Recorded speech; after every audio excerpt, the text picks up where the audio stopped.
Donc Taïsir Microfinance, c'est une société de microfinance aujourd'hui en Tunisie, première société agréée dans le cadre de la nouvelle loi, qui est née l'idée est née juste après la Révolution, donc après la publication de la loi sur la microfinance par le gouvernement de transition.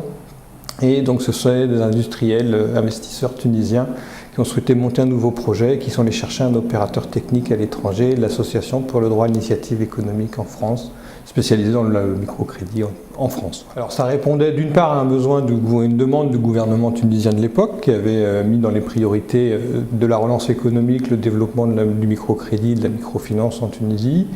Il y a eu un concours aussi de circonstances avec un appel d'offres de l'Union européenne qui a permis aussi l'arrivée de nouveaux opérateurs, dont Taïsir. Voilà, donc nous on est venu vraiment dans l'optique de monter un dispositif en faveur du développement des régions du centre et du nord-ouest de la Tunisie, donc régions un peu oubliées par le développement économique des dernières années, et la banlieue du Grand Tunis aussi, donc les quartiers défavorisés. C'est vraiment notre marque de fabrique d'essayer d'aller dans les zones les plus difficiles pour participer au développement économique, pour limiter l'exode des jeunes, pour favoriser l'accès à l'emploi des jeunes diplômés. C'est vraiment notre marque de fabrique. Alors c'est vrai que c'est un nom tunisien, bien entendu. On est vraiment là pour un moment donné, par rapport à un projet, par rapport à une idée, par rapport à un rêve d'un jeune ou d'une personne qui est en activité ou qui a un projet pour l'avenir.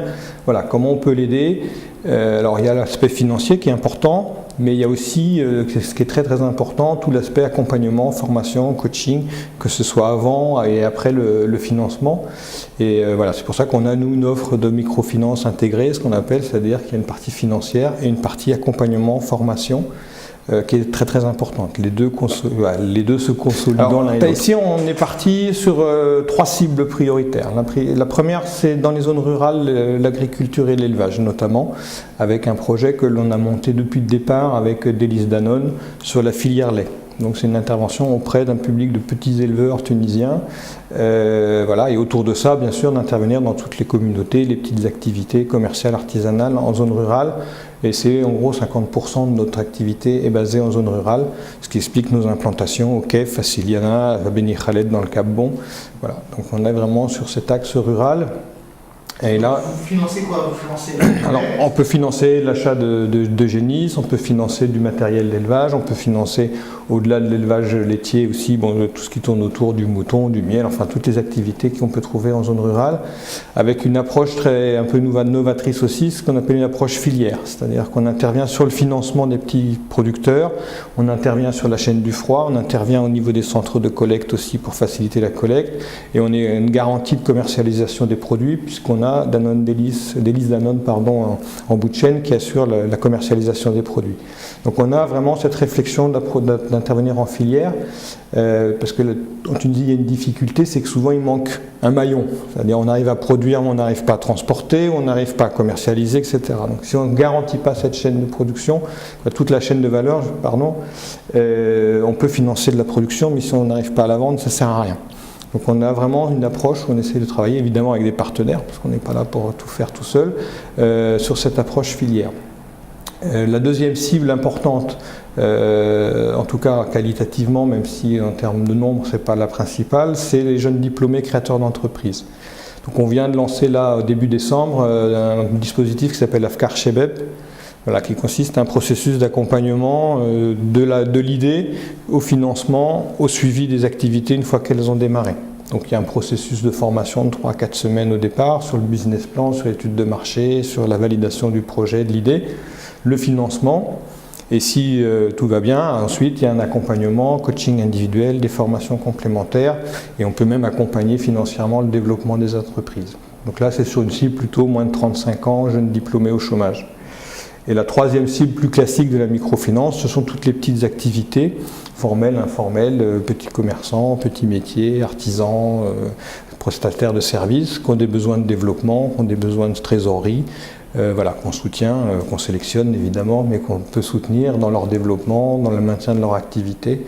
Voilà, toujours pareil avec une partie financement, une partie accompagnement sur l'éducation financière, sur le développement de l'activité. Effectivement, il y a plusieurs niveaux. Au niveau je dirais le partenaire, c'est pas institutionnel, mais ceux qui ont constitué la société, qui nous font confiance depuis 2 ans, malgré toutes les difficultés qu'on a pu rencontrer, c'est notre conseil d'administration. Sachant qu'on a 2 structures, donc on a 2 conseils, mais je vais essayer d'être assez exhaustif. Donc au niveau de Taïsir Microfinance, qui est donc la société qui fait les microcrédits, qui gère toute la partie financière. Donc nous avons Tarak Cherif, donc, qui est président de la société. Nous avons la société La 7 Tunisie, qui est donc une société de bâtiments travaux publics.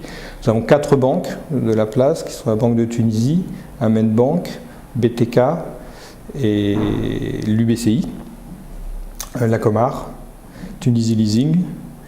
Donc ça, ce sont pour les Tunisiens. Et on a 2 actionnaires français qui sont l'ADI, donc l'association promotrice du projet au départ, et le Crédit Coopératif, qui est une banque spécialisée dans l'économie sociale.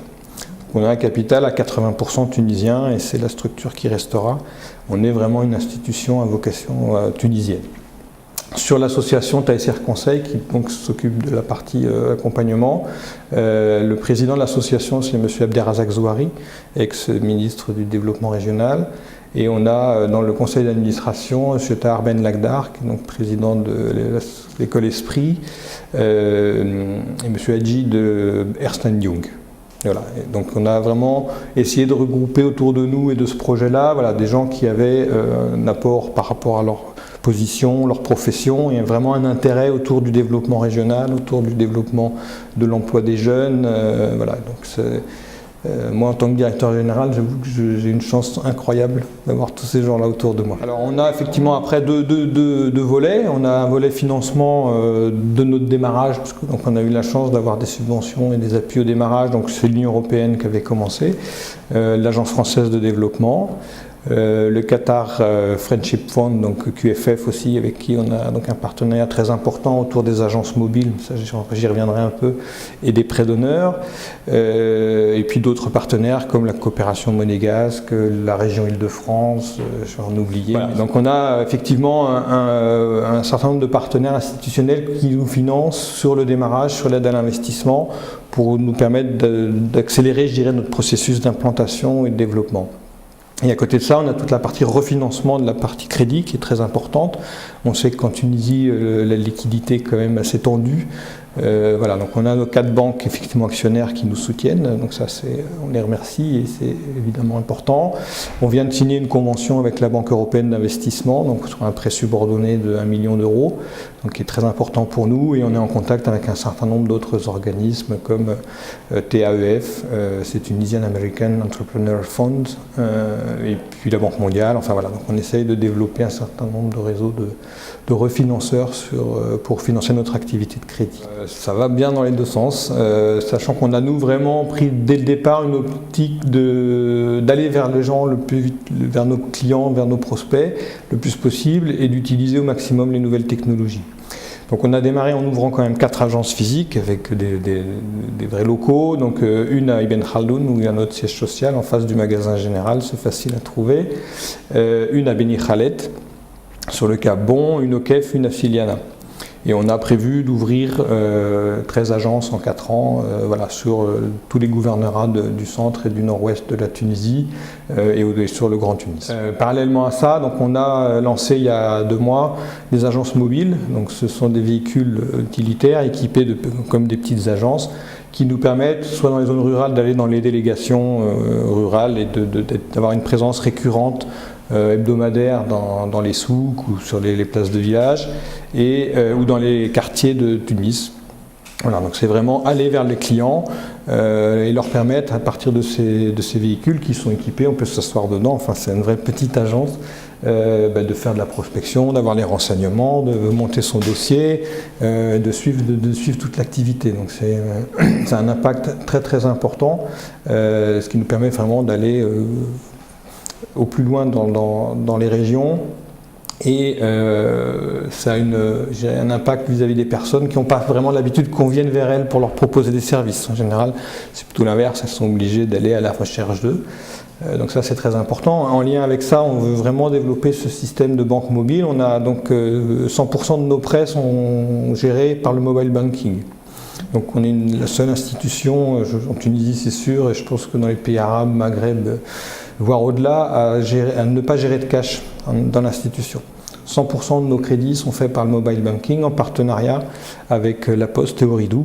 Donc on est basé sur la plateforme Mobiflows qui est connue dans la Tunisie par ailleurs, qui a développé spécifiquement un menu pour la microfinance. Donc les gens reçoivent l'argent sur la carte e-dinar de La Poste et payent à travers leur mobile téléphone. Donc ils n'ont pas besoin de se déplacer à l'agence pour repayer, ce qui donne effectivement une rapidité, une fluidité, une économie pour les clients qui n'ont pas une journée à perdre à venir nous rembourser chez nous. Et donc c'est aussi un facteur de proximité, de pénétration dans les zones, les quartiers, les zones rurales. Et le troisième étage de la fusée sur le mobile, c'est que nos conseillers vont être équipés très prochainement de tablettes dans lesquelles ils auront accès au système d'information. Donc ils pourront réaliser 80% des opérations, quel que soit leur lieu, en Tunisie, avec les connexions téléphoniques. Donc c'est vraiment l'outil qui va nous permettre d'étendre notre réseau. Voilà, on a aujourd'hui donc 4 agences mobiles, une 5e bientôt, et on a prévu d'en ouvrir 10 très prochainement. Alors aujourd'hui, on sera très heureux de dépasser les 1000 clients avant la fin de l'année, donc c'est petit en même temps beaucoup. On a démarré en juin, donc en 6 mois c'est quand même déjà une bonne étape. Je dirais qu'en 4 ans, on vise 50 000 clients.